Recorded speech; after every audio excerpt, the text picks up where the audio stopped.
Sumainyo ang Panginoon. At sumayo rin. Ang mabuting balita ng Panginoon ayon kay San Lucas. Papuri sa iyo, Panginoon. Noong panahong iyon, nakatayo si Jesus sa baybayin ng lawa ng Genezareth. Pinagkalipon-punan siya ng napakaraming tao na ibig makarinig ng salita ng Diyos. May nakita siyang 2 bangka sa baybayin. Nakalunsad na ang mga mangingisda at naguhugas ng kanilang mga lambat. Lumulan siya sa isa sa mga bangka at iniling kay Simong may-ari nito na ilayo ng kaunti sa tabi. Naupo siya sa bangka at nangaral sa mga tao.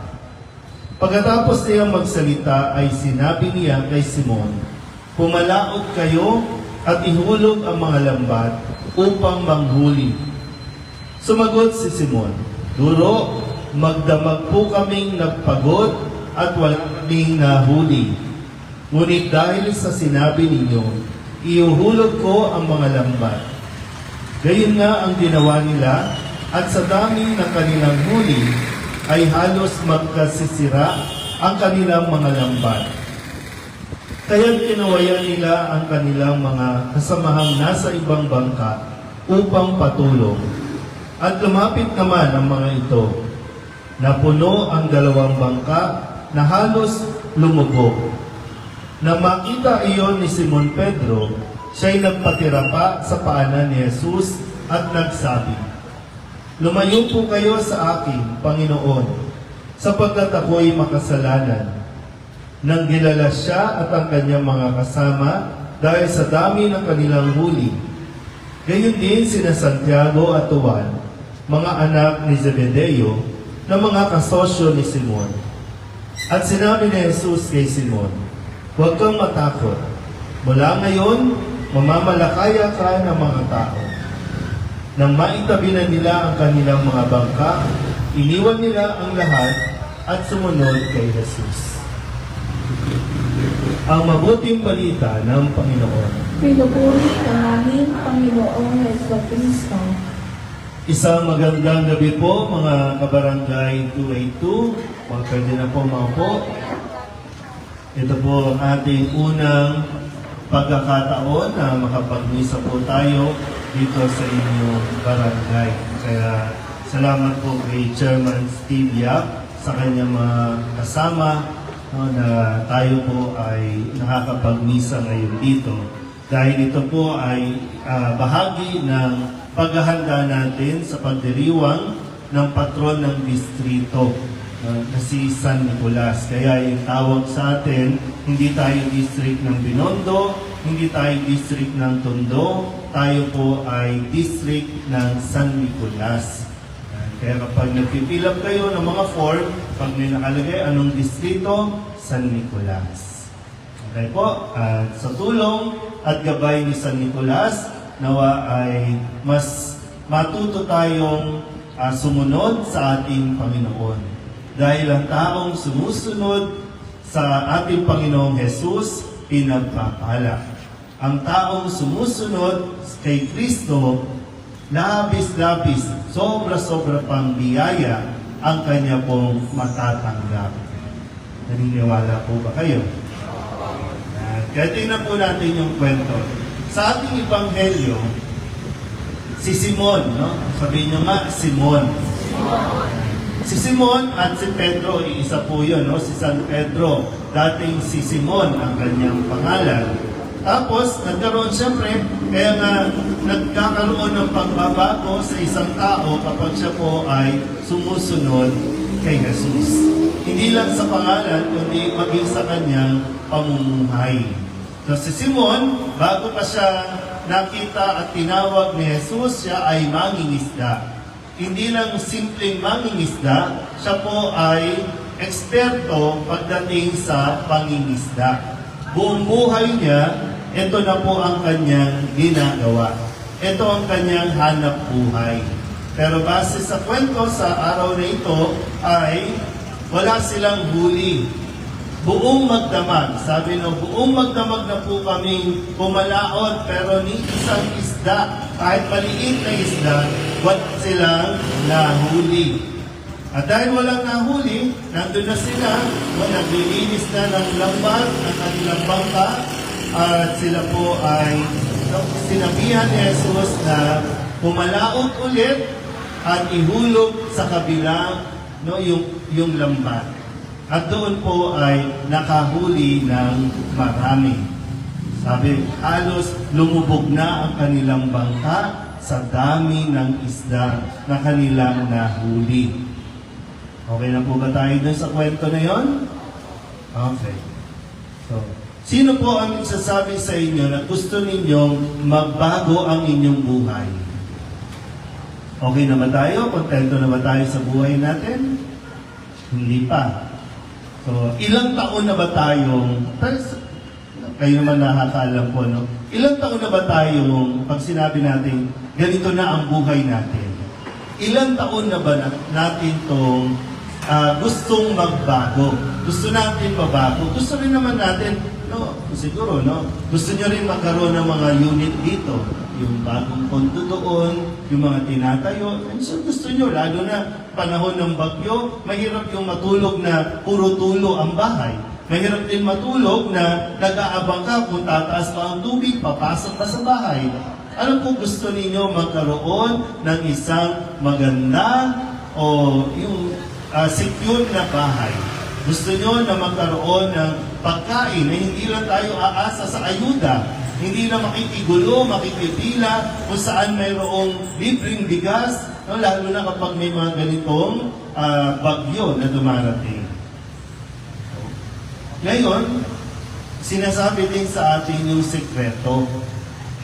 Hindi sekreto, no? Kundi kung gusto mo talagang may magbago sa buhay mo, kung gusto mo talaga na umasenso at makakuha ka ng biyaya na siksik, liglig at umaapaw, makinig ka kay Jesus. Yun naman yung simpleng paraan. Makinig ka lang kay Jesus. Kasi, di ba, sabi ni Jesus kay Pedro, okay, Simon, pumalaot kayo ulit, ihulog ninyo sa kabila ang lambat. Noong una, sabi ni Pedro, Panginoon, magdamag na kami. At Panginoon, di ba si Jesus? Ano ba si Jesus? Ano, para bang gusto sanang i-prove ni Pedro na mas magaling siya kay Jesus. Kasi si Jesus, anak ng karpentero. So, anong alam niya sa dagat? Parang gano'n, no? Kaya sinusubukan ni Pedro na ipaliwanag kay Jesus na magdamag na kaming na naglayag, pero wala kaming nahuli. Pero, sige, sabi ni Pedro, no? Sige, dahil yan sinabi mo, gagawin namin. At dahil sinunod niya si Jesus, ang daming nahuli. Ang daming biyaya. Ngayon, babalikan ko ulit. Sabi ko, make sure gusto ninyo magkakotse, gusto niyo magkaroon ng magandang bahay dito, maraming pera. Kung gusto talaga natin yun, suriin natin yung ating sarili. Sinusunod ba natin si Jesus? Kasi yung paraan nila Pedro, yung paraan ng tao, hindi umubra eh. Diba? Hindi umubra. Walang, kahit gaano kagaling si Pedro bilang mangingisda, hindi na bago. Walang nahuli. Pero nung ginawa niya, yung paraan ni Jesus, may biyaya. Ulitin natin ha, may biyaya para sa taong sumusunod kay Jesus. Ngayon, nandito tayo sa barangay. Gusto nyo bang may magbago sa inyong buhay? Okay naman pala. Wala naman pala tayong problema. Okay na pala tayo ng ganyan na, Chairman, pahingin bigas, Chairman. Chairman, pahingin pambiling gamot. Okay na pala tayo dun eh. Wala naman palang reklamo eh. Okay na tayo dun eh. Pero just in case lang, na gusto natin magbago, baguhin natin yung paraan natin. Nakuha ba? Ano bang paraan ng tao? Binibigyan tayo every 3 years every 6 years. Kung gusto natin may magbago, binibigyan tayo ng kapangyarihan na sa ating mga kamay kung aasenso na tayo, aasenso ang pamilya, aasenso ang barangay, aasenso ang buong Pilipinas. Kaya lang, ano ang paraan natin? Father, ang paraan natin, kung sino po ang magbibigay ng 300, 500, 1,000 sa eleksyon, yun po ang binoboto namin. Ilang taon na natin ginagawa yan? So, umuubra ba? Nababago ba ang inyong buhay? Nanghihingi pa rin, di ba? Nanghihingi pa rin. So baka naman ngayon, sinasabi sa atin yung paraan ni Jesus. Pero nasa sa atin pa rin kung gagawin niya ba o doon na tayo sa paraan ni Jesus o paraan pa rin ng tao. Desisyon natin yan. Desisyon niya yan. Pero huwag kang magre-reklamo kasi kung ano man ang desisyon mo, panindigan mo. Pero hindi ginugusto ng Diyos na manatili na lang tayong mahirap. Hindi ginugusto ng Diyos na habang buhay, maghihirap tayo. Kasi I'm sure, yung mga umasenso dito, binago nila yung paraan nila. Hindi mo ubra yung tutunganga ka lang. Hindi mo ubra yung tatayo-tayo ka lang dito. Mag-isip ka. Kasi meron namang biyaya ang Diyos eh. Pag sinabi, ito na lang ako eh. Ay kung ganyan lang talaga, ganyan ka lang talaga. Pero, tinutulak tayo. Pinalalakas tayo ni Jesus. Kasi gusto rin niya na maranasan natin yung ginhawa ng buhay. Tignan natin ha, magkakaalaman tayo kung pareho pa rin paraan ang gagawin natin.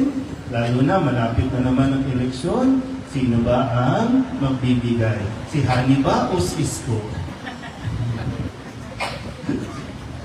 Real talk lang tayo, no? Pero ganun lang eh. Kasi kakailang beses natin, no? Turo tayo ng turo, paalala tayo ng paalala, education, voters tayo. Pero pagdating ng gabi, bago mag-eleksyon, lahat ng tinuro, wala. Kasi ang hinihintay, sino ang kakatok? Bakit ganito ang buhay natin? Desisyon natin yan eh.